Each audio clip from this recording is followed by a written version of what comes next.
리미트는 이제 어, 단순한데요. 이제 패스 앤 페이를 가려내기 위해서 저희가 리미트 선을 설정을 하고 그 그래프가 벗어나면은 페일, 들어오면은 패스, 이제 그런 리미트 선을 설정을 하는 스텝입니다.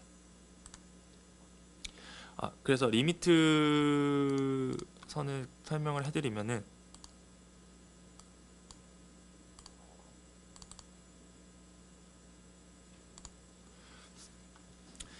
이제 리미트 창을 많이 보시는데 임의적으로 제가 알기로는 커브를 따서 집어넣기보다는 뭐 50, 100, 200, 300, 400 이런 식으로 나눠져 있고 그 밑에 이제 해당 DB 값이 설정이 되어 있는 걸로 많이 알고 있습니다. 그렇게 스펙서가 나와 있고요. 그래서 예를 들어서 제가 100, 500, 500, 1kg 돼 있고 그거를 20, 40, 60 이렇게 입력을 하면은 이제 자체적으로 이제 그래프가 그려지게 됩니다. 물론 여기서 이제 커서를 해가지고 이런 식으로 이동을 하면은 이제 그래프선이 바뀌긴 하는데 요거는 이제 정확한 수치값을 입력하기 어렵기 때문에 많은 회사에서는 이런 식으로 그냥 손으로 입력을 해서 리미트 선을 정하는 것으로 알고 있습니다. 그 다음에 이제는 요 부분인데 이 부분이 이제 오프셋이라 그래서 지금 설정된 리미트를 3dB 올리고 싶다 하면은 3dB를 누르고 오프셋을 누르면은 해당하는 항목이 이제 3dB 올라갑니다. 지금은 요 부분만 설정이 돼 있어서 그런데 전체적으로 올리고 싶으면은 해당하는 수치를 입력을 하고 오프셋을 누르면은 리미트 선이 올라가게 돼 있습니다. 근데 이 부분은 이제 많이들 사용을 안 하시고요. 일반적으로는 아까도 말씀드렸지만 이제 손으로 해당하는 해지를 입력을 하고 dB 값을 입력을 하고 그 다음이 이제 이 부분인데 여기 보시면은 이제 어떤 커브에다가 리미트를 적용을 할 건지 이제 그런 부분들이 나와 있습니다. 그래서 뭐 THD를 적용하고 싶다 그러면 THD를 누르시면 되고요. 그다음에 러브앤버즈를 적용하고 싶다 그러면 해당하는 그래프를 누르시면 됩니다. 그 다음에 이거는 주의사항인데 파라미터로 넘어가시면은 이 부분이 있는데 이 부분은 이제 절대값으로 해줘야 자기가 설정을 해놓은 그 리미트 선이 움직이지 않는데 플로핑으로 가끔가다 돼 있는 경우가 있거든요. 플로핑으로 돼 있으면은 리미트 선이 그 측정되는 데이터를 기반으로 해가지고 움직이게 됩니다. 약간 플로핑이 되게 돼 있어요. 그렇기 때문에 요거는 앱솔루트로 꼭 바꿔놓고 측정을 하셔야 됩니다. 예. 뭐 일반적으로 리미트에서는 이제 커브에다가 이런 식으로 적용을 하는 방법도 있고 멀티미터, 싱글 볼륨 멀티미터. 그래서 만약에 들어오는 신호가 75dB 이상이면 패스 아니면은 페일. 예를 들면은 맥스 SPL 같은 경우는 75mV가 넘으면은 패스 아니면은 페일 이런 식으로 이제 나오고 있습니다. 그래서 리미트는 아무래도 제조사 쪽에서 많이 사용을 하겠죠. 예.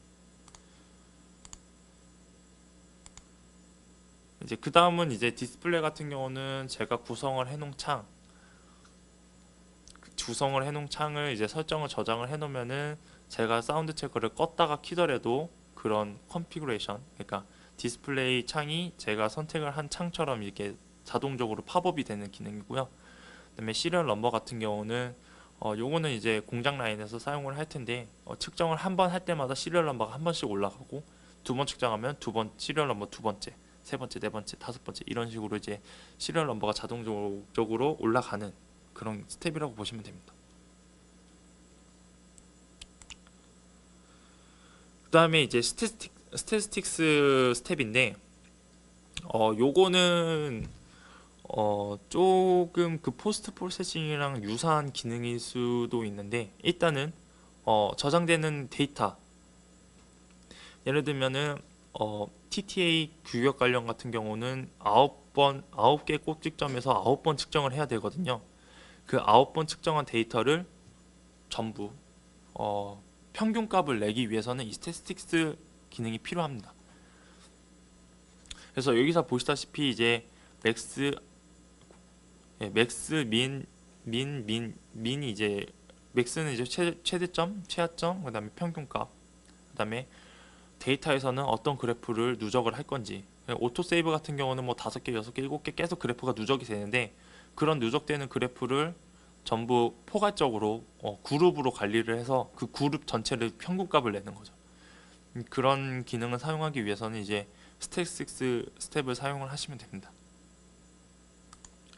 그 다음에는 이제 오토 세이브인데 요거는 이제 자동적으로 데이터를 엑셀로 빼고 뭐 DAT 파일로 저장을 하고 그런 부분을 이제 관리를 하게 됩니다. 보시면은 이제 위에는 이제 어떤 그래프를 설정을 할 건지, 제가 만약에 SPL 그래프를 설정을 했다 그러면 측정을 할 때마다 그 SPL에 관련된 데이터가 엑셀로 저장이 되는 겁니다.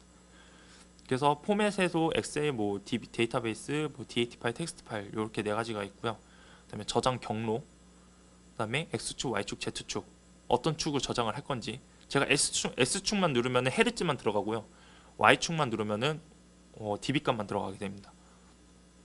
그 다음에 레이아웃, 가로로 할 건지 세로로 할 건지, 그 다음에 노테이션은 그 소수점 이하로 몇 자리까지 보여주게 될 건지, 그 다음에 뭐 테스트 인포메이션은 뭐 시간, 러트 넘버, 시리얼 넘버, 프롬폼 코멘트를 입력을 하면은 제가 그 측정 오토 세이브를 하기 전에 코멘트를 입력할 수 있는 칸이 나와요. 그래서 그 코멘트 입력을 하면은 그 코멘트가 이제 엑셀 파일에 적용이 되는 부분이고, 이제 파일 네임 같은 경우는 이제 뉴랑 오버라이트를 하면은 항상 이게 새로 만들어지거나 덮어씌라고 이제 상태창이 나오고요. 오픈 같은 경우는 기존에 저장돼 있던 그 데이터에 계속 데이터가 누적이 됩니다. 오토매틱 같은 경우는 자동으로 저장이 된다는 내용이고, 밑에 프롬프트 오퍼레이터는 이제 저장을 할 건지 안 할 건지, 아니면 경로 설정을 항상 물어보게 돼 있어요.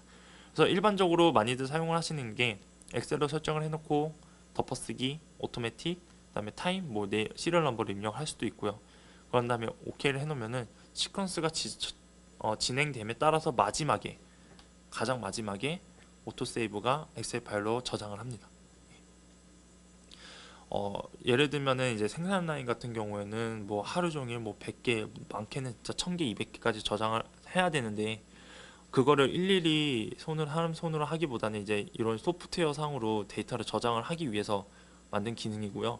뭐 사실상 뭐 R&D에서는 크게 사용할 일은 없는 스텝이라고 저는 생각을 합니다. 그다음에 프린팅은 이제 자동적으로 프린팅하는 오토 세이브랑 비슷한 기능이라고 보시면 되고요. 이제 시퀀스 스텝은 말을 들어서 A라는 시퀀스를 B 시퀀스 앞에 삽입을 해서 같이 진행을 하고 싶다. 만약에 A라는 시퀀스는 이제 임피던스를 측정하는 시퀀스인데 B라는 시퀀스에서도 그런 동일한 내용을 적용을 하고 싶다라고 하시면은 따로 스텝을 만들어도 되지만 그 시퀀스 자체를 불러 들어와서 그 시퀀스 에디터에다가 삽입을 할 수 있는 그런 기능이라고 보시면 됩니다.